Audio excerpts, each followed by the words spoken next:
मुअज़्ज़ज़ हाज़रीन किराम, आज मैं आपके सामने तारीख़ इस्लाम के एक रोशन बाब से एक अहम वाक़या बयान करने जा रहा हूँ। ये वाक़या हमारे प्यारे नबी हज़रत मोहम्मद सल्लल्लाहु अलैहि वसल्लम की ज़िंदगी से मुताल्लिक़ है और इसमें आप सल्लल्लाहु अलैहि वसल्लम की हक़ गोई, साबित कदमी और अल्लाह ताला पर कामिल भरोसे का एक वाज़े दर्स मौजूद है। कुरैश के सरदार अपनी कौम में इस्लाम की रोज़ अफ़ज़ों मकबूलियत से सख्त परेशान थे। वो नबी अकरम सल्लल्लाहु अलैहि वसल्लम की दावत को रोकने के लिए हर मुमकिन हरबा इस्तेमाल कर रहे थे।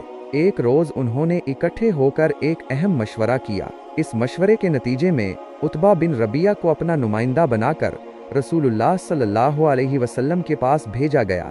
उतबा कुरैश का एक मुअज़्ज़ज़ और समझदार शख्स माना जाता था। उन्होंने सोचा कि शायद वो अपनी नरम गुफ्तारी और दुनियावी लालच देकर रसूलुल्लाह सल्लल्लाहु अलैहि वसल्लम को अपने मिशन से बाज रख सकें। चुनाचे उतबा रसूलुल्लाह सल्लल्लाहु अलैहि वसल्लम की खिदमत में हाजिर हुआ और निहायत ही नरम लहजे में गुफ्तगू शुरू की। उसने आप सल्लल्लाहु अलैहि वसल्लम को आप सल्लल्लाहु अलैहि वसल्लम के शरीफ ख़ानदान और हस्ब नसब का वास्ता दिया और फिर अपनी असल बात की तरफ आया। उतबा ने कहा, ए मोहम्मद सल्लल्लाहु अलैहि वसल्लम, आप शरीफ हैं और आपका ख़ानदान भी निहायत मुअज़्ज़ज़ है, लेकिन आपने अपनी कौम में एक फ़ितना बर्पा कर दिया है। आखिर आपका मकसद क्या है? अगर आप मालो दौलत की ख्वाहिश रखते हैं तो हम आपके लिए इतना माल जमा कर देंगे कि आप सबसे ज़्यादा मालदार हो जाएंगे। अगर आप हुकूमत और सरदारी के तलबगार हैं तो हम सब आपको अपना सरदार मानने और आपकी हर बात तस्लीम करने को तैयार हैं। अगर आप शादी करना चाहते हैं तो हम कुरैश के सबसे आलीज़ घराने की हुसैन तरीन लड़की से आपका निकाह करा देंगे। अलगर्ज़, आप जो भी चाहते हैं हम आपके लिए मुहैया करने को तैयार हैं। बस आप अपना दिली मंशा साफ साफ बयान कर दीजिए, हम आपकी हर ख्वाहिश पूरी करने के लिए हाजिर हैं। उतबा ने अपनी तवील और पुरकशिश तकरीर ख़त्म की तो रसूलुल्लाह सल्लल्लाहु अलैहि वसल्लम ने निहायत सुकून और इत्मीनान से जवाब देना शुरू किया। आप सल्लल्लाहु अलैहि वसल्लम ने सूरह हम सजदा की तिलावत फरमाई। जब आप सल्लल्लाहु अलैहि वसल्लम इस आयत पर पहुँचे जिसमें नाफरमानी करने वालों के लिए सख्त अजाब की वईद थी तो उतबा का रंग फक हो गया। वो इस कदर खौफजदा हो गया कि बेइख्तियार उसने रसूलुल्लाह सल्लल्लाहु अलैहि वसल्लम के मुंह पर हाथ रख दिया और इल्तिजा की कि आप सल्लल्लाहु अलैहि वसल्लम मजीद ना पढ़ें। उसके बाद रसूलुल्लाह सल्लल्लाहु अलैहि वसल्लम ने सजदा किया।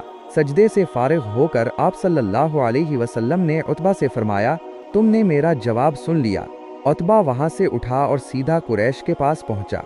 उसने अपनी कौम के सरदारों से कहा, ये मेरी राय है कि इस शख्स मोहम्मद सल्लल्लाहु अलैहि वसल्लम को इसके हाल पर छोड़ दो और तुम बिल्कुल गैर जानिबदार हो जाओ। अगर ये शख्स अरब पर गालिब आ गया तो चूंकि ये तुम्हारा भाई है, इसकी कामयाबी तुम्हारी ही कामयाबी होगी, और अगर खुदा न खास्ता ये नाकाम हो गया तो तुम मुफ्त में उसके शर से बच जाओगे। उतबा की ये मसलहत आमेज़ बात सुनकर कुरैश के सरदारों ने इसे मलामत करते हुए कहा, ऐसा मालूम होता है कि मोहम्मद सल्लल्लाहु अलैहि वसल्लम ने तुम पर भी जादू कर दिया है। उतबा ने जवाब दिया, जो तुम्हारा जी चाहे करो और कहो, मैंने तो अपनी राय का इजहार कर दिया है। हजरात, इस वाक़े से हमें कई अहम असबाक मिलते हैं। सबसे बड़ा सबक तो ये है कि रसूलुल्लाह सल्लल्लाहु अलैहि वसल्लम ने दुनियावी लालच और खौफ के सामने सर तस्लीम खम करने से इनकार कर दिया। आप सल्लल्लाहु अलैहि वसल्लम अपने मिशन पर साबित कदम रहे और अल्लाह तालीज़ के पैगाम को पहुंचाने में किसी मसलहत का शिकार नहीं हुए। दूसरा अहम सबक ये है कि हक हमेशा गालिब आकर रहता है। कुरैश ने अपनी तमाम तर ताकत और हरबों के बावजूद इस्लाम की रोशनी को फैलने से न रोक सके। अल्लाह ने अपने रसूल सल्लल्लाहु अलैहि वसल्लम की मदद फरमाई और इस्लाम रोज़ बरोज़ तरक्की करता गया। तीसरा सबक ये है कि हमें भी अपने ईमान पर मजबूती से कायम रहना चाहिए और दुनियावी लालच या खौफ की परवाह किए बगैर हक बात कहने और हक पर अमल करने की हिम्मत दिखानी चाहिए। अल्लाह हम सब को सीरत नबवी सल्लल्लाहु अलैहि वसल्लम से रहनुमाई हासिल करने और उस पर अमल करने की तौफीक अता फरमाए। आमीन। वस्सलामु अलैकुम वरहमतुल्लाहि वबरकातुहू।